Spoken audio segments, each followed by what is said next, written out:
ஐயா சுகி சிவம் அவர்கள் பேசின இந்த வீடியோ தான் சமூக வலைதளங்கள்ல வைரல் ஆயிட்டு இருக்கு.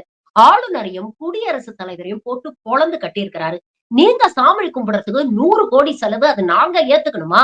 உங்க 2 பேர் பதவியுமே தேவையில்லாத பதவி தானே அப்படின்னு கடுமையான விமர்சனங்களை வச்சிருக்காரு. அதற்கான அடிப்படை காரணங்களையும் அவர் விவரமா சொல்லியிருக்கிறார். இந்த வீடியோ சமூக வலைதளங்கள்ல வைரல் ஆகி பெரிய வரவேற்பை பெற்றுக் கொண்டிருக்கிறது. நீங்களும் அவசியம் பார்க்கணுங்க. டைம் ஃப்ரேம் அப்படிங்கிறது ஜனாதிபதிக்கும் கவர்னருக்கும் இதுக்கு முன்ன 2 பேர் பெஞ்சில கொடுத்தாங்க. அதை இவங்க ஒத்துக்கல. எங்களுடைய அபிப்பிராயம் படி டைம் ஃப்ரேம் நம்ம கொடுக்க முடியாது அப்படினாங்க. அதுல என்ன சிக்கல் இருக்குன்னு லா நல்லா படிச்சவங்களுக்கு தெரியும். கான்ஸ்டிடியூஷன்ல இல்லாத ஒரு விஷயத்தை நீதிமன்றம் ப்ரொனவுன்ஸ் பண்ண முடியாது. கான்ஸ்டிடியூஷன்ல இல்லாத ஒரு விஷயத்தை நீதிமன்றம் ப்ரொனவுன்ஸ் பண்ண முடியாது. இங்க ஒரு வேக்யூம், ஒரு காலி இடம் இருக்கு. இங்க நேரம் கெடு ஃபிக்ஸ் பண்ணல. நேரம் கெடு ஃபிக்ஸ் பண்ணுங்க அப்படின்னு சொல்றதுதான் ஒரு நீதிமன்றம் சொல்ல முடியுமே ஒழிய 10 நாள் 15 நாள் 20 நாள் சொல்ல முடியாது. சோ அந்த சட்டத்தை அணுகுற போது கான்ஸ்டிடியூஷனை மையமா வச்சு ஒரு முடிவுக்கு வராங்க. அதே நேரத்துல இன்னொரு விஷயத்தை கிளியர் பண்றாங்க. there cannot be two drivers. ஒரு என்ஜின் ஓட்டுறதுக்கு 2 டிரைவர் இருக்க முடியாது. there cannot be two drivers. Chief minister தான் டிரைவரே ஒழிய கவர்னர் டிரைவர் இல்லை. ரொம்ப கிளியரா அந்த தீர்ப்புல ஒரு கோடி காட்டிட்டு போறாங்க. கவர்னர் டிரைவர் இல்ல, எலெக்டட் கவர்மெண்ட் மட்டும் தான் டிரைவரா இருக்க முடியும் அப்படிங்கற. இது அதிகார பகிர்வு. இல்ல என்ன ஒரே ஒரு சிக்கல் தெரியுங்களா? எவ்வளவு தான் நீங்க சட்டம் எழுதினாலும் அதை நிறைவேற்ற மனசுக்குள்ள கல்மிஷம் இருந்தா அதை காப்பாற்ற முடியாது.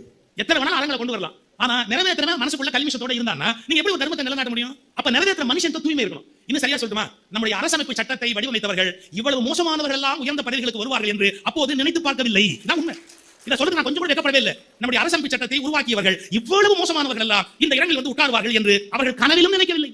அதனால பெருந்தன்மையா விட்டு போயிட்டாங்க. என்ன பெருந்தன்மையா? ஒரு டேட் டிக்கெட்லாம் போடல. 5 நிமிஷத்துக்குள்ள சொல்லு, 10 நிமிஷத்துக்குள்ள முடிவு சொல்லு, 30 நாளைக்குள்ள சொல்லுன்னு சொல்லல. அவங்க முடிவு எடுக்கிற அளவுக்கு கண்ணியமா இருப்பாங்கன்னு நம்புனாங்க. எடுக்காம அழிச்சாட்டியம் பண்ணுவேன்னு யாரா நம்புவாங்களா? அப்ப நம்முடைய அரசமைப்பு சட்டத்திலும் தவறு இல்லை, அதை படித்து அதை அமைத்தவங்களுக்கும் தவறு இல்லை. கண்ணியமற்றவர்கள் உயர்ந்த பதவிகள் இருப்பதால் தான் மிக மிக மோசமான சிக்கல்கள் நாட்டில் ஏற்பட்டுக் கொண்டிருக்கின்றன. இதை மக்கள் தானே புரிஞ்சுக்கணும். எந்தெந்த இடத்துல என்னென்ன மாதிரியான அந்த வாக்கு சுத்தம், மனதில் ஒரு நேர்மை, நடுநிலை தவறாமல் நடக்க வேண்டிய கடப்பாடு உயர்ந்த பதவியில் இருக்கிறவங்களுக்கு அது இருக்கணும். இது ஒரு பக்கம் இருந்தா கூட என்னுடைய தனிப்பட்ட கருத்துல எந்த மாற்றமும் இல்லை. என்னுடைய தனிப்பட்ட கருத்து, இந்தியாவுக்கு கவர்னர் என்ற பதவியும் ஜனாதிபதி என்ற பதவியும் தேவையற்ற செலவீனம். இந்திய அமைப்புக்கு கவர்னர் என்ற பதவியும் ஜனாதிபதி என்ற பதவியும் பல ஆயிரம் கோடி மக்கள் வரி பணத்தை வீணாக்குகிற ஒரு முறையற்ற செயல்.